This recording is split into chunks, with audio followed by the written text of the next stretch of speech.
na rago na daɗi kima inkiya abale ojo sanda. Wato zan dan yi sanar wannan ce saboda in bawa masoya hakuri sakamakon rashin sakin sanda da jiya ba mu yi akan lokaci ba.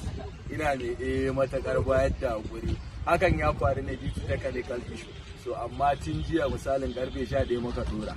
Har yanzu dai yana kan YouTube channel dina Dadi Hikima TV. Saboda haka masoya ka amanta ai subscribing kuma a danne kararrawa.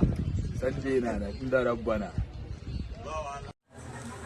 Inda rabbana.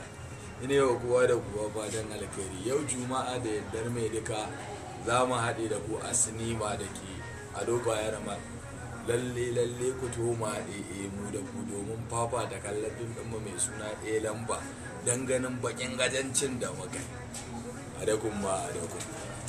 Ne kowa da kowa fatan alkhairi. Barka da shigowar weekend. Yau Asabar kamar yadda aka saba yau ake sakin sanda. To yau ma za a saka muku season 2 episode 3. Saboda haka misalin karfe 8 tana yi daidai minti ɗayan Allah da ba ƙara ba za ku kalle shi.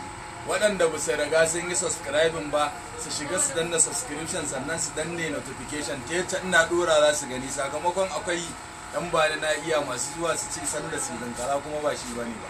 A channel ɗina kaɗai za ka samu original ɗin. Adakun ma adakun.